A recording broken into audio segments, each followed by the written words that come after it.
Having over 5 years of 3D design experience with SolidWorks, I'm here to teach you everything you need to know about the Sketch Rectangle tool as a beginner. So even if you've never used the tool or the SolidWorks software itself, by the end of this tutorial you'll have all the skills you need to confidently use the Sketch Rectangle tool in your designs.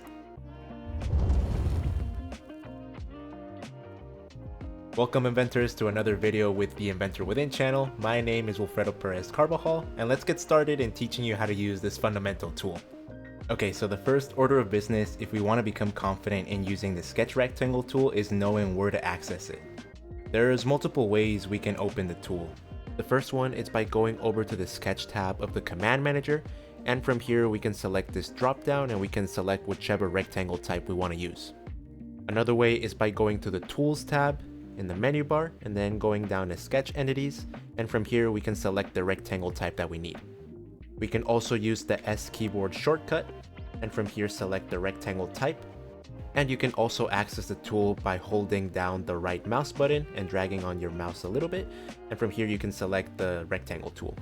Now the only disadvantage when it comes to using this method is that you don't get to immediately select the rectangle type that you want to use, but you can always select which rectangle type you want over here in the Property Manager. Now regardless of which rectangle type you end up selecting, you'll know that you enabled it properly because your mouse cursor will change from the typical mouse cursor to that of a pencil, indicating that you're currently in sketch mode, and next to said pencil you'll see the rectangle type depending on which rectangle type you actually ended up selecting. Additionally, you'll see the rectangle Property Manager appear on the left side of your screen, and you'll also see that the rectangle tool in the Command Manager is darkened out, meaning that it is currently active. Since I'm going to be teaching you how to use each of the different rectangle types, I think it is only proper that we get started with the easiest one, which in this case is the corner rectangle. In order to sketch a corner rectangle, you only need a total of 2 clicks. The first click will determine where it is you place one of the corners of the rectangle itself, and the second click will determine where you place the corner that is opposite to the first one. Now, as you might have noticed, there was a small set of numbers next to my sketch cursor as I was creating the rectangle, and these values are just a representation of the coordinates at which you currently have your mouse cursor. If you don't know what I am talking about with this, then be sure to check out our 1D to 3D fundamentals video. I'll be sure to link it in the top right corner of this video, and the link is also down in the description for you to check out. When sketching a corner rectangle, the first click won't always be this corner right here. In fact, if I click once, you'll notice that if I move my mouse cursor, it influences what first corner of the rectangle that will be, depending on where I decide to place the second point. Okay, so that is the corner rectangle. Let's now move on to the center rectangle. The center rectangle is very similar to the corner rectangle in the sense that you need a total of 2 clicks to set the rectangle. But just as the name implies, instead of setting the corners of the rectangle, when it comes to the center rectangle, the first click will set the location of the rectangle center, and the second click will determine the overall size of the shape. Now, one thing you'll notice is that the center rectangle, unlike the corner rectangle, has these construction lines going from one corner to the other, and these are very helpful because they help you quickly locate the center of the rectangle in case you need to either move it around or place it or do anything with it. Next up, we have the 3-point corner rectangle, and this rectangle type is actually very similar to the corner rectangle. The only difference being that instead of needing 2 clicks, you actually need 3 of them to define the rectangle. Now, one thing I want to point out is that if you were paying close attention to the moment in which I sketched both the corner and the center rectangle, then you might have noticed that each of these 2 rectangle types automatically had their lines either vertical or horizontal from the moment I sketched them. The 3-point rectangles in SolidWorks are different in the sense that the third point allows you to change the orientation of the rectangle itself. So just as with the corner rectangle, the first click for the 3-point corner rectangle will determine the location of one of its corners, but the difference here is that the second click will actually determine the length as well as the angle of one of the sides of the rectangle. And once I do the second click, then the third one will determine the overall width and size of the rectangle. The 3-point center rectangle is very similar. The only difference is that the first point will determine the center of the rectangle itself, And you can see that wherever I click second will determine the location of one of the rectangle's edges, measuring it from the middle. So I'll click right here.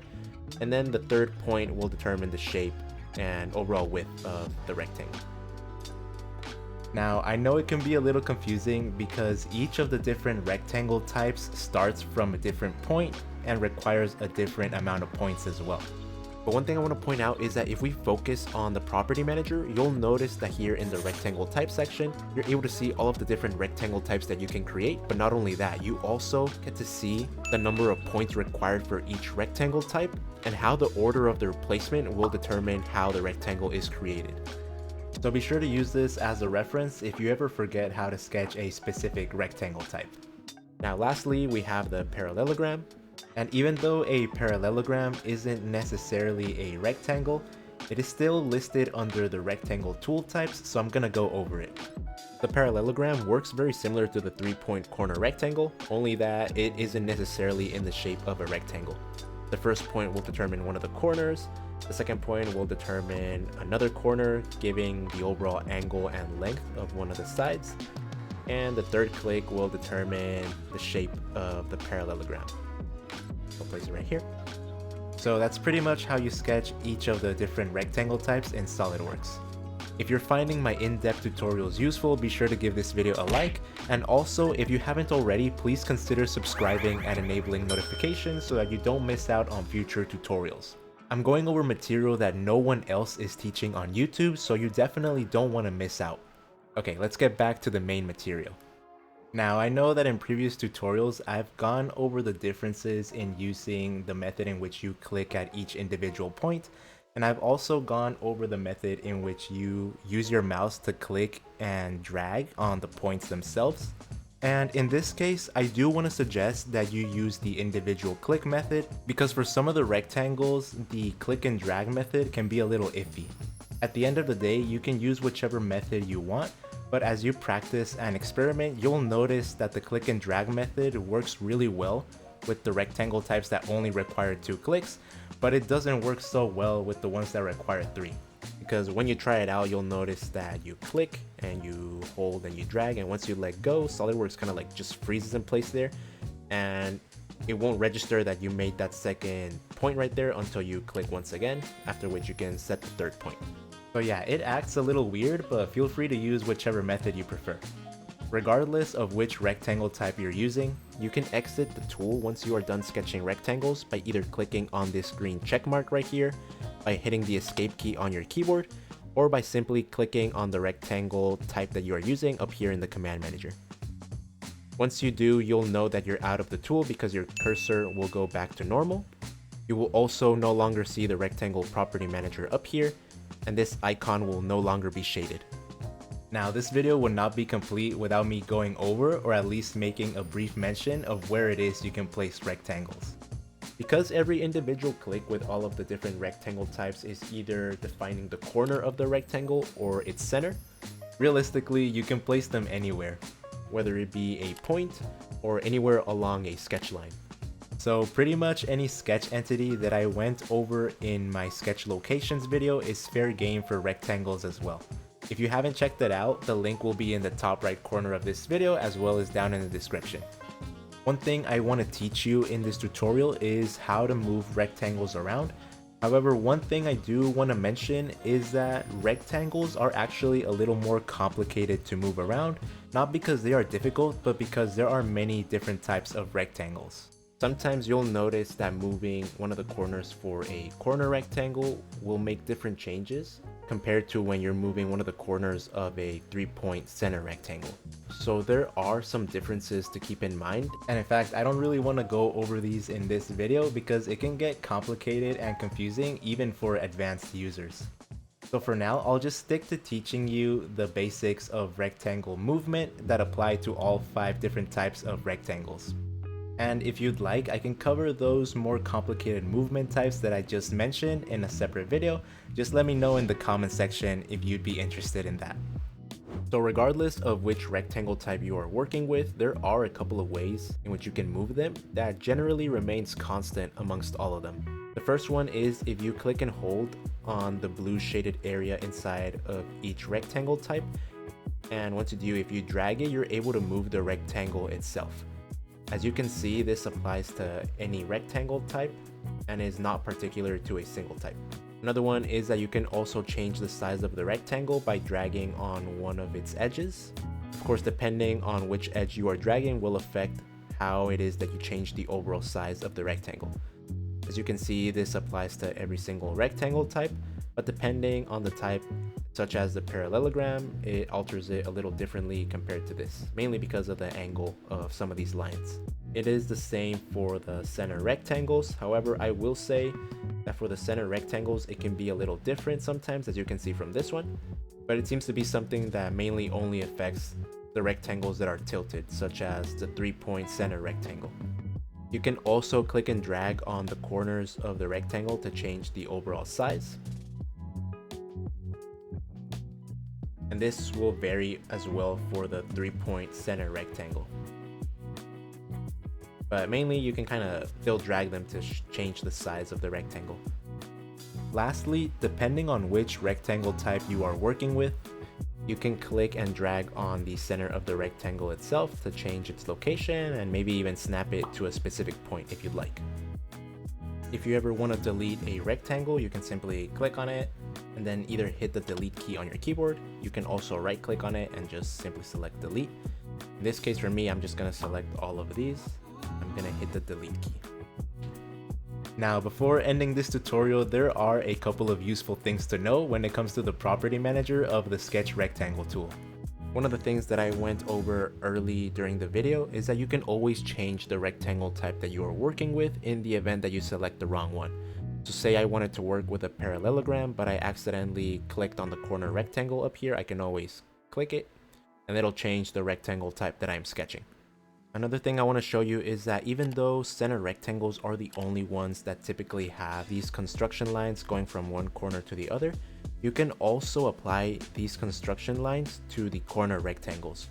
So here I have the corner rectangle selected, and I can always enable this checkbox right here to add construction lines.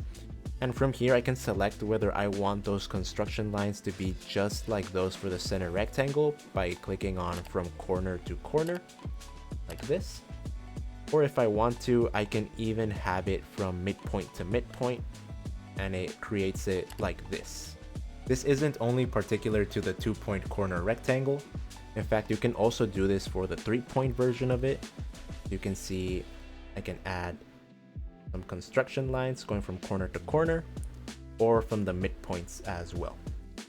Of course, this also applies for parallelograms. However, I don't really see why one would be having to use it for such a rectangle type.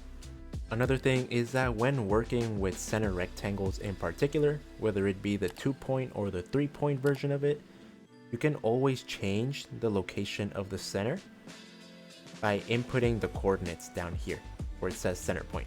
So if I wanted, I could set the center right here at the origin by selecting 0 for the X value as well as 0 for the Y value.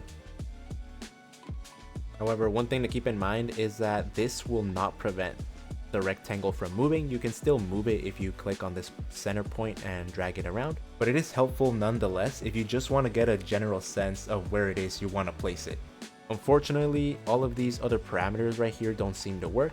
As you can see, if I input a value for the location of any of the corners of the rectangle, it doesn't seem to do anything to it. So really, it only seems to work with the center point. And that's the reason why I say this is only particular to center rectangles. When creating rectangles, once you're done sketching it, you'll notice that you're also given the option to change the geometry into for construction geometry. So this is something useful if you want to change that. However, if at a later time you realize you want to change it, you can always select the lines that you want to change, and you go and uncheck this for construction geometry option right here. Now, this isn't the rectangle property manager, but it is still an option that pops up when you select the rectangle. Even though there's 5 main rectangle types, you can also create rectangles by using the sketch line tool.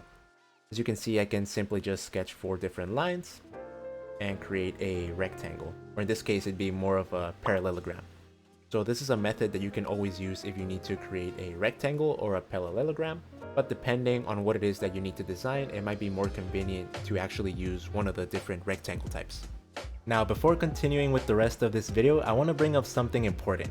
Once you're done watching this video, assuming you've also watched my other two in-depth sketch tool guides, particularly that of the sketch circle tool and of the sketch line tool, then that means that once you're done with this video, you will have learned the 3 most beginner essential tools to set you on your right path.